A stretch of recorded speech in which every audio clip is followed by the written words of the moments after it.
Hello viewers, welcome to the part 3 of our video session. We are considering IKEv2 side-to-side VPN between FTD and a third-party device. So the third scenario I want to consider here is assuming we have the same LAN IP, LAN subnet in site A and between site A and site B. So as site A is running 10.10.10.0 subnets, we want to assume site B is also running the same subnet. And in that case, what's going to happen? 10.10.1, and I'm going to change this to 10.10.10.2. So let me configure the IP address for interface E01.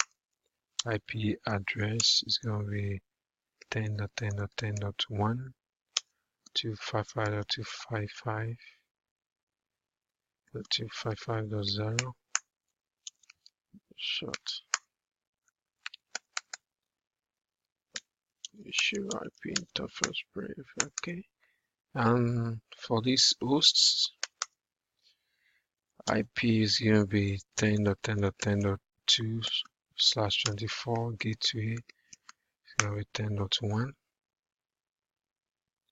and I'm going to try and ping 10.10.10.1, which is my gateway. Okay, that's fine. So I think everything is set now. So I've changed the IP. So now we have 10.10.10.2 here. We have 10.10.10.2 here. So now I'll go to my FMC. What I'm going to do is this. I'm going to edit this. And I'm going to say if the source is this, it's going to be 10.10.2. And I'm going to change, okay, I'm going to change my source to let me create another object, 192.168.1.2 hosts. Or let me just say 192.168.1.0. Okay, 192.168.1.0/24. So here I'm going to use your subnet 10.10.0. Can use a single host if you want, and go to this. And if the address, okay, now the address I'll be going to is the destination. Okay, I'll change it 192.168.2.0. I will explain that. 24 192.168.2.0/24. So this going to this. So this is going to change. This is going to remain this. So what's going to happen is this. Now, if 10.10.10.0 subnet is going to this, where they'll be going to, because we are going to configure another static NAT on our iOS router, which is going to translate the 10.10.10.0 to 192.168.2.0. So here from our side now, 10.10.10.0 will be going to 192.168.2.0. So if 10.10.10.0 is going to 192.168.2.0, 10.10.10.0 will be translated to 192.168.1.0, and the destination will remain the same. So from site B, 10.10.10.0 will be going to 192.168.1.0. So that's what's going to happen. So I'm going to say, I'm going to click OK. So that's it here. I'm going to save. And that is going to affect our interesting traffic ACL. So that takes me to object management.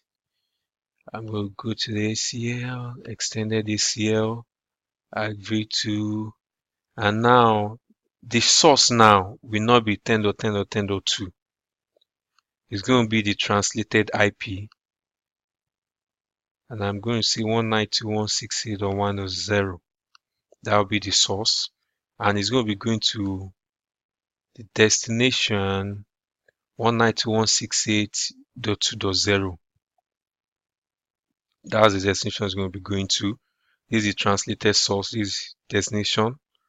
From outside, you can reach destination. From outside now, you can reach the 10.10.10.0 on site B from this IP address because of the NAT. So I'm going to say OK. Okay. The mirror, so the mirror will now be coming from not this anymore. It's going to be coming from 192.168.2.0, and it's going to be coming to 192.168.1.0. Okay, and I'm going to save. I will save. So now let's go to our access control rule. Well, actually, let me see. Is that going to change? Because it's going to be for access control from inside to outside, it's going to be 10.10.10.0. Now trying to go to 10.10.10.0, trying to go to 192.168.2.0, and that'll be 192.168.2.0. That'll be destination. And if it's coming from the other side, it's going to be 192.168.2.0, trying to go to 192.168.1.0. So 10 here, 10 going to 2.0. No, so here, if it's coming from the other side, it's going to be 192.168.2.0 coming to, no, it's going to come to 10.10.10.0 because it should have been natted, yes. So this is going to be the destination. Yep, I think that's all that we need to change from here. And right now I'm going to deploy. The next thing while that is deploying, I need to go to my R8, to my site B router. I need to configure NAT interface is 00. That will be IP NAT outside.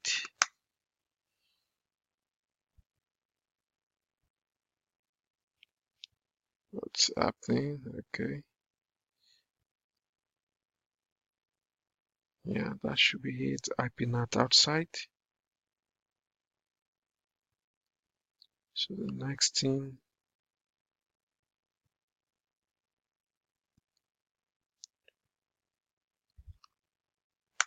okay, so I should configure IP NAT inside. Is this not responding?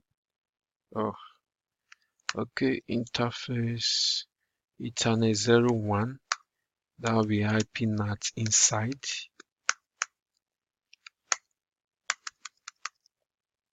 So I'm not going to see IP NAT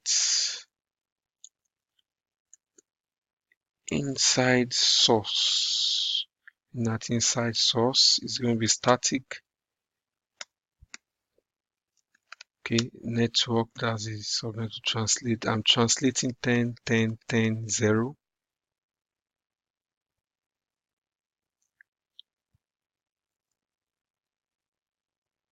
Translating 10.10.10.0 to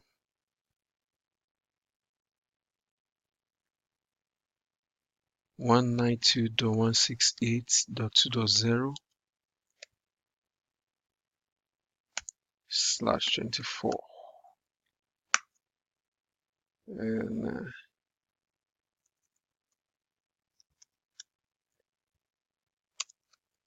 okay, /24. Okay, that's it. Do show run section at. Okay, so in that case, do show run section access list. My interesting ACL will change. It's going to change, and I'm going to permit IP 192.168.2.0 wildcard, and it's going to be going to 192. Oh,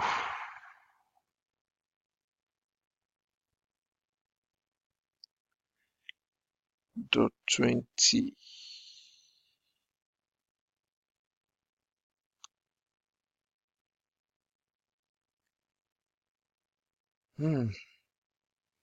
Yeah, I'm going to permit IP 192.168.2.0, okay, to 192.168.1.0. Right here. Okay, now let's do something. Let's test. I'm gonna ping 192.168.1.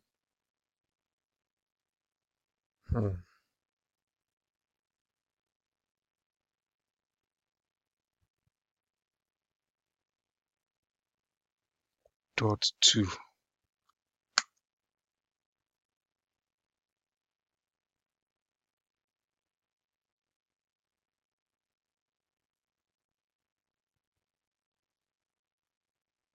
Okay, it's not working. I'm getting something wrong. This access lists.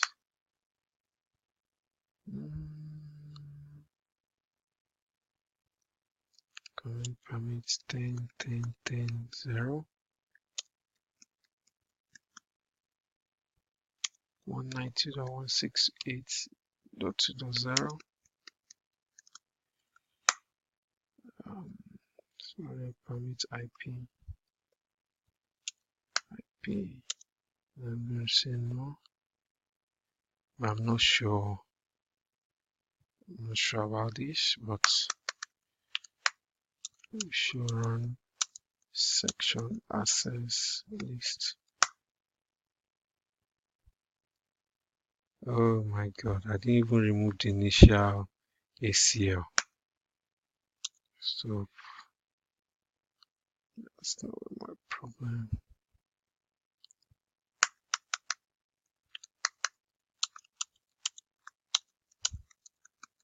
Oh, that's not the cause of my problem. Ah, man. Yes.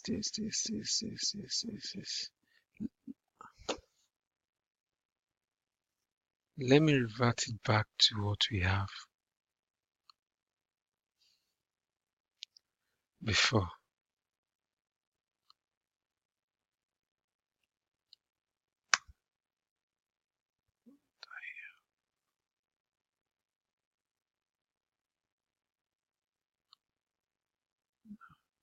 This.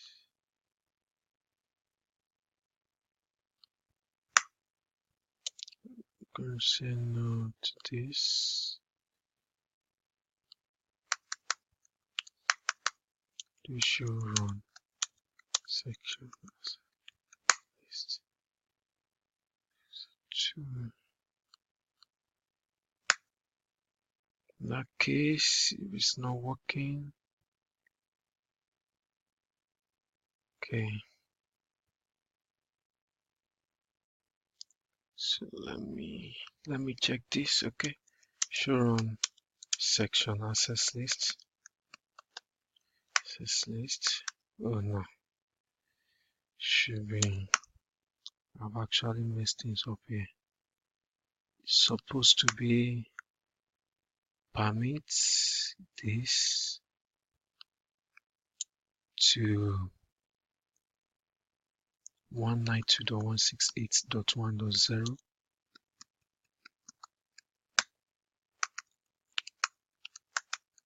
Show run section NAT, show run section access list. So the NAT should translate the 10.10.10 to 192.168.2. So this will be the source of interest in traffic, which is this. I'll permit it to go to this. So I need to remove this guy. I'm going to remove this.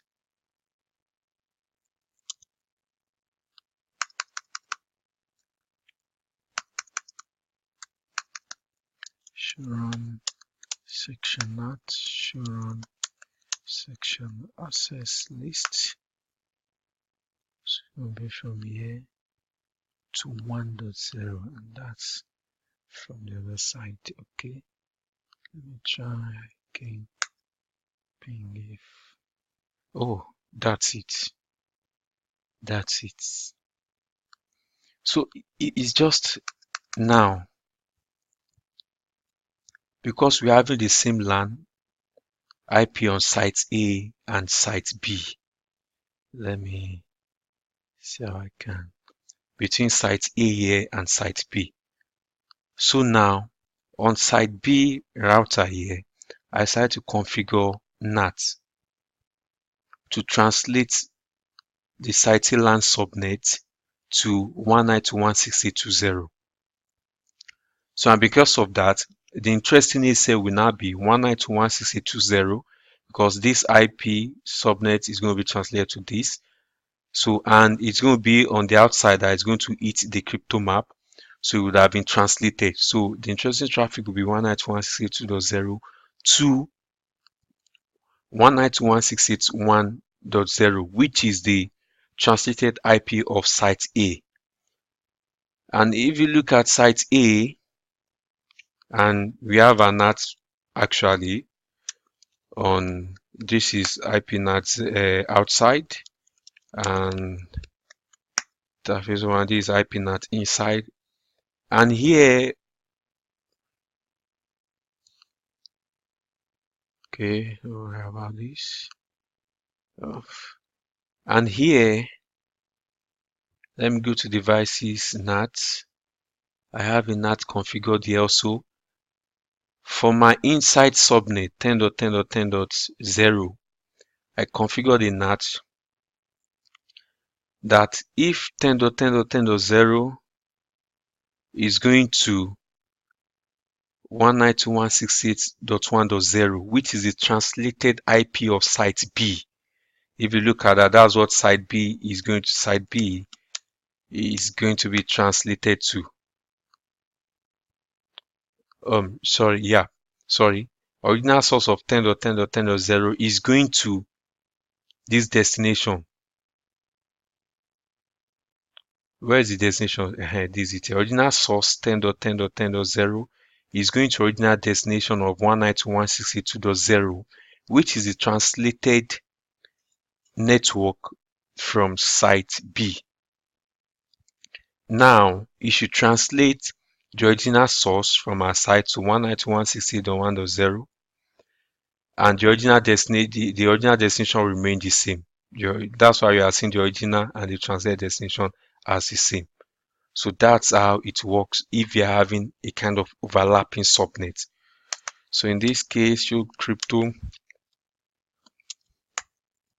IKEv2 SA. So here also you can see crypto show crypto IKEv2 SA, and show crypto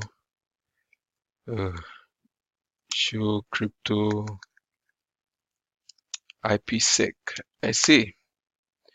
And you can see we also have our IPsec. Everything is fine. So that's it. And here also crypto IPsec SA. You have IPsec, everything is fine. So that's how you are going to take care of it if you're having a kind of overlapping subnet between your site-to-site VPN. So that means you have to translate on the two sites. So I hope this video has been informative enough. Thank you very much for viewing.